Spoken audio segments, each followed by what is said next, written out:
Allez, salut à tous les gars, c'est Fab, j'espère que vous allez bien. On se retrouve pour une nouvelle vidéo et on va pas se mentir, je tente un nouveau concept, donc n'hésitez pas à dire ce que vous en pensez en commentaire. Même si je suis dégueulasse, même si je suis moche, n'hésitez pas. Donc le but, ça va être de résumer l'actualité financière en 3 gros points dans la semaine pour comprendre un petit peu quels enjeux, quels drivers a regardé le marché financier cette semaine et surtout moi, quelles décisions j'ai prises pour essayer de faire de l'argent. Est-ce que j'en ai fait? Est-ce que j'ai perdu? Bref, en tout cas, un débrief hebdo, nature peinture, où je vais pouvoir finalement vous montrer un petit peu ce qui s'est passé. Évidemment de primordial, je ne vais pas tout résumer, mais quoi qu'il arrive, c'est de la valeur ajoutée, c'est des choses qui vont te permettre de comprendre peut-être un peu mieux les marchés financiers, un peu mieux le trading. En tout cas, si tu valides le concept, un petit j'aime, un petit commentaire et surtout, n'oublie pas de t'abonner pour les prochaines vidéos. On commence tout de suite. Alors déjà les gars, le premier thème de cette vidéo, ça va être évidemment parler de l'intelligence artificielle. On sait que clairement, c'est des thématiques que les marchés financiers, notamment les actifs technologiques, ont énormément acheté et finalement mis en valeur ces dernières années. Au bout d'un moment, et ce qui commence un petit peu à faire crisser des dents, de plus en plus d'entreprises investissent massivement dans l'intelligence artificielle. Ce qui n'est pas un problème en soi, mais une fois encore, quand on investit dans l'intelligence artificielle, ça veut dire qu'on attend évidemment des retombées, ça veut dire qu'on attend des bénéfices. Donc du coup, j'ai l'impression que les marchés depuis maintenant des mois, des années, sont en train de pricer le fait que l'intelligence artificielle va ramener beaucoup d'argent, va ramener beaucoup de bénéfices et va faire tourner une partie de l'économie, ce qui est déjà le cas, mais en réalité, ce n'est pas encore le cas. On investit beaucoup dans ce domaine pour en obtenir des fruits, mais pour l'instant, les fruits ne sont pas encore là. Allez, c'est parti pour cette vidéo, les 3 choses qui ont le plus pesé cette semaine sur les marchés. Dans un premier temps, et ce qui a vraiment retenu mon attention, c'est évidemment le recul des valeurs technologiques. Tout ce qui faisait monter les marchés précédemment, ces dernières semaines, ces derniers mois, aujourd'hui est plus susceptible de le faire descendre. Pour la simple et bonne raison qu'il y a un trop-plein d'investissement dans l'IA. Finalement, c'est comme ça que les bulles, ou en tout cas les situations de bulles se mettent en place. Trop plein dans l'IA, le marché ne regarde plus les risques qu'il y a à côté de lui et finalement continue d'acheter des investissements dans l'IA qui n'ont pas encore rapporté. Donc c'est bien de vouloir acheter des entreprises qui investissent dans un nouveau domaine, dans un nouveau secteur, mais il faut que ça rapporte. Et c'est ça toute la question des dernières semaines.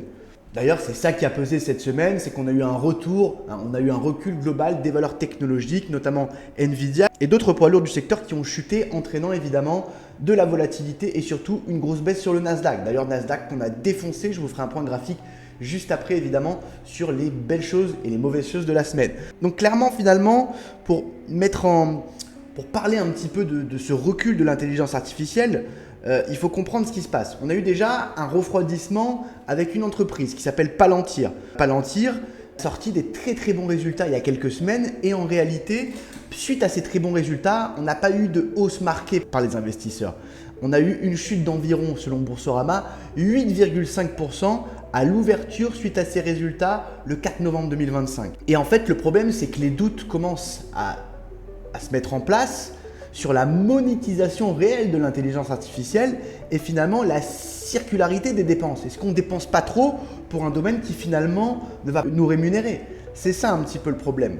Et c'est toujours la même chose, c'est-à-dire que quand on regarde un petit peu ce qui se passe sur l'intelligence artificielle, on a vu qu'elle a fait grimper les marchés pendant des semaines, des mois. On voit qu'on est en train de souffrir sur certains gros poids lourds. On parle toujours de Palantir par exemple. Certains analystes estiment que la valorisation à l'heure actuelle, elle est beaucoup trop élevée et que la croissance par exemple de Palantir dépend beaucoup d'un modèle effectivement de service, ce qui pourrait effectivement ralentir sa croissance intelligence artificielle moins durable. Donc clairement, dans un premier temps, on a vu que la hype autour de l'intelligence artificielle avait commencé à ralentir. On peut parler aussi de PayPal. PayPal qui a publié de très bons résultats, un nouveau finalement partenariat avec OpenAI et pourtant un cours que vous allez voir sur les graphiques qui part complètement à la baisse.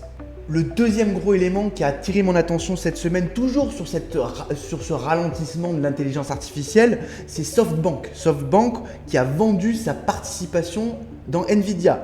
C'est un signe assez intéressant puisque SoftBank a vendu l'intégralité, mesdames et messieurs, de ses actions pour un montant assez important de 5,8 milliards d'euros, mesdames et messieurs, récemment. Cela aussi peut être interprété comme un repositionnement stratégique. Parce que quand on parle de l'action Nvidia, on parle d'une action qui a fait x4, x5, x10 depuis 5 ans. Donc clairement, peut-être que les types commencent aussi à se dire on va prendre un peu des bénéfices. Et également pour terminer un petit peu sur ce recul de l'intelligence artificielle, ou en tout cas la crise de confiance qui commence à arriver, on a vu quelques directeurs, ou en tout cas quelques dirigeants de banques parler un petit peu des valorisations de l'intelligence artificielle qui sont beaucoup trop chères apparemment. Donc évidemment, ça contribue à mettre la pression sur les marchés et à faire descendre notamment l'indice technologique Nasdaq. Allez, maintenant les gars, je vais vous montrer justement avec ce recul de l'intelligence artificielle, en tout cas le recul de cette confiance, comment moi en tant que trader, j'ai réussi à faire de l'argent avec ça. Donc dans un premier temps, je prends l'indice Nasdaq, c'est-à-dire l'indice le plus, j'ai envie de dire, concerné par cette intelligence artificielle et par cette technologie. Alors ce qu'il faut comprendre, c'est que le Nasdaq, évidemment, quand on dézoome, on est sur un graphique complètement haussier, il n'y a pas de souci. Par contre, ce qu'on regarde et ce qui m'a servi, c'est que voilà, je guettais un petit peu les premiers mouvements baissiers qu'on avait eu et surtout, si on arrivait, donc on a vu là, on était au plus haut historique, ça a commencé à baisser la semaine dernière, c'est remonté et en fait, ce qui était vraiment très important pour moi, c'était ce plateau ici. Ce plateau ici, on voit bien que c'était l'ancien plancher du Nasdaq ici, plancher qui casse à la baisse et derrière le plancher devient le plafond, comme d'habitude sur les marchés. Et donc du coup, ce qui était intéressant pour moi, c'est de voir si le Nasdaq arrivait à repasser finalement au-dessus des 25 700, 25 800, ce qui aurait été évidemment un signal d'achat. Mais clairement, c'est pas ce qui s'est passé puisque plusieurs fois on a vu que l'indice Nasdaq a échoué sur cette résistance des 25 600 et que derrière le marché est reparti à la baisse. Nous, avec la Trading Academy, on est rentré d'ailleurs sur le Nasdaq et d'ailleurs on est rentré vers 25 400, 25 500. À la cassure, regardez, de ce petit support ici pour derrière jouer de l'accélération et faire 400-500 points. Je vous montre vite fait sur mes comptes YouFunded, mais bon, voilà, je l'ai le Nasdaq, plus de 400 € en cours, vous le voyez devant vous. Donc ça, c'est le DAX. À côté, vous avez le CAC et le Nasdaq, il est juste là, voilà, vous le voyez. Donc vendu vraiment ici. Derrière, ça, c'est parti en vrille. Donc évidemment, on a su profiter cette semaine de l'intelligence artificielle, en tout cas du recul et du stress sur l'intelligence artificielle. Et ça, c'est toujours pareil. Mais on peut parler de news, on peut parler d'événements. Mais dans le trading, l'objectif, c'est de faire en sorte que ce qui se passe nous rapporte de l'argent. On passe tout de suite à la deuxième partie. Allez les gars, on va se concentrer sur le deuxième élément. Évidemment, c'est la fin du shutdown aux États-Unis. Et ça, c'est quelque chose d'important. Pourquoi ? Parce qu'on a eu pratiquement 43 jours de shutdown. Donc ça veut dire concrètement que nous avons eu affaire au shutdown le plus long de l'histoire américaine. Et ce qui m'interpelle dans ce shutdown quand même, c'est que, alors déjà, évidemment, c'est le shutdown le plus long de l'histoire. Surtout, ce qu'on va voir, les gars, ça va être les conséquences de ce shutdown sur la croissance, sur le PIB américain, parce que forcément, quand ton gouvernement et ton économie ferment partiellement, il y a des conséquences. Et finalement, cette semaine, ça s'est passé comme ça se passe d'habitude sur les marchés. Même si on a eu cette rumeur de fin de shutdown qui a duré toute la semaine et qui a permis au marché finalement d'y croire. On voit là sur les graphiques que je vais vous montrer que le Dow Jones a réalisé des plus hauts historiques, que même l'indice DAX s'est rapproché de ses plus hauts historiques. Mais encore une fois, on voit que ce shutdown, malgré tout, malgré que ce soit quelque chose de négatif, n'a provoqué aucune volatilité. Donc ce qu'il faut comprendre avec ce shutdown, c'est qu'il a été historique et que concrètement, l'économie américaine a traversé ce shutdown comme si de rien n'était. Comme si de rien n'était, alors que c'est quelque chose évidemment de négatif. Et derrière, ce qu'on a eu, c'est un effet un peu boursier, qui est assez connu et que vous devez connaître si vous faites un peu de bourse, c'est achète la rumeur et vend la nouvelle. Les marchés ont énormément profité des rumeurs de fin de shutdown, notamment en début de semaine. On a vu lundi, mardi, ça a commencé à arriver.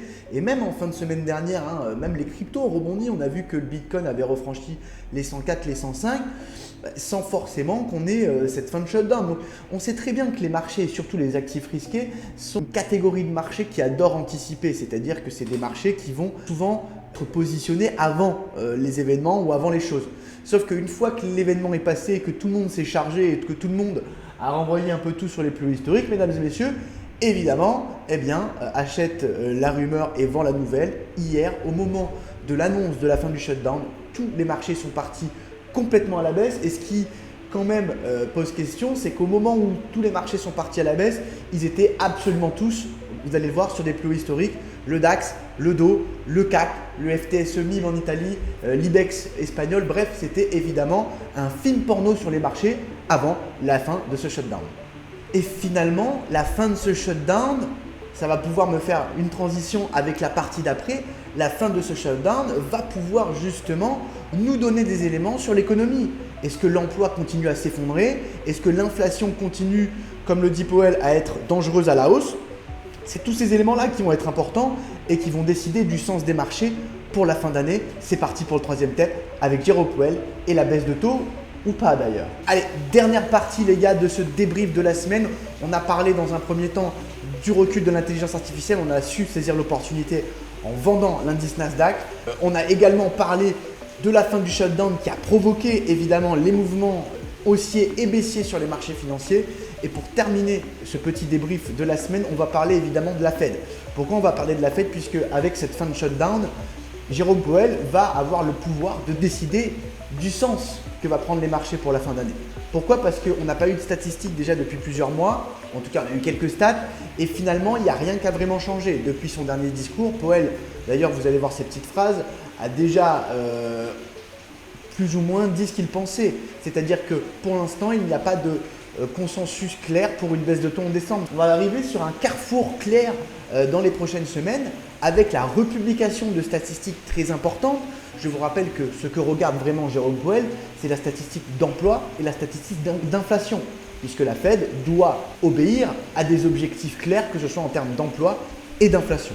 Et clairement, ce qui n'a pas fait plaisir au marché cette semaine, ça a été la déclaration de plusieurs gouverneurs de la Fed, même si Jérôme Powell ne s'est pas forcément exprimé cette semaine. Mais on a eu Marie Daly, on a eu Bostic, qui sont deux gouverneurs de la Fed, qui ont quand même montré un état d'esprit assez prudent et assez craintif par rapport à une prochaine baisse de taux. Et c'est ce qui a pesé finalement sur les indices américains en fin de semaine. C'est-à-dire que clairement, les déclarations de ces personnes-là n'ont pas fait monter les anticipations de baisse de taux. Au contraire, elles les ont fait baisser, puisque Bostic a dit que pour lui, le plus gros risque en ce moment, ce n'est pas l'emploi, c'est l'inflation. Donc voilà, donc ça veut dire que si on n'a pas une baisse de l'inflation dans les jours et les heures qui arrivent, eh bien, ça pourrait toujours peser sur les marchés et empêcher Jérôme Powell de baisser les taux, tout simplement. Et on a eu Marie Daly, qui était quand même plutôt favorable à des baisses de taux en septembre, etc., qui s'est montrée beaucoup plus prudente actuellement. Donc ça veut bien dire ce que ça veut dire, ça matérialise un petit peu l'état d'esprit de la Banque centrale, de la Banque fédérale, qui pour l'instant, après avoir baissé 2 fois les taux cette année, commence évidemment à prendre un peu de recul. Et forcément, si la Banque centrale est dans un environnement où elle n'a pas encore pris de décision, les marchés qui n'aiment pas du tout l'indécision partent à la baisse. Donc clairement, on est dans ce contexte où aussi la Fed, dans les jours qui arrivent, et les résultats, les chiffres qu'on va avoir vont jouer un rôle évidemment décisif sur les marchés financiers. Maintenant, en termes de tendance, pour faire une petite conclusion globale, sur une terme de tendance, on n'est pas non plus sur des marchés qui sont en krach boursier. Regardez, dézoomez vos graphiques, je vous montre vite fait, mais tant que le Dow Jones reste au-dessus de cette MM50 Daily, tant que le Nasdaq, bon là on est dessus quoi, on est sur des gros niveaux, partout.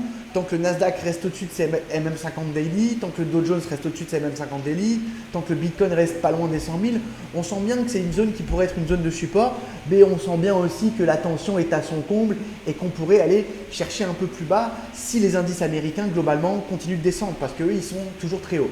Donc une situation les gars qui commence à poser des doutes, qui commence, j'ai envie de dire, à faire encaisser et à faire descendre les marchés, mais pour l'instant, il n'y a pas vraiment de krach boursier. Il y a finalement des débuts de méfiance assez logiques, après des rallyes évidemment vertigineux sur l'intelligence artificielle. Certains même parlent de bulle. Moi, je ne suis pas là pour dire bulle, pas bulle. Moi, je suis juste là pour prendre des décisions.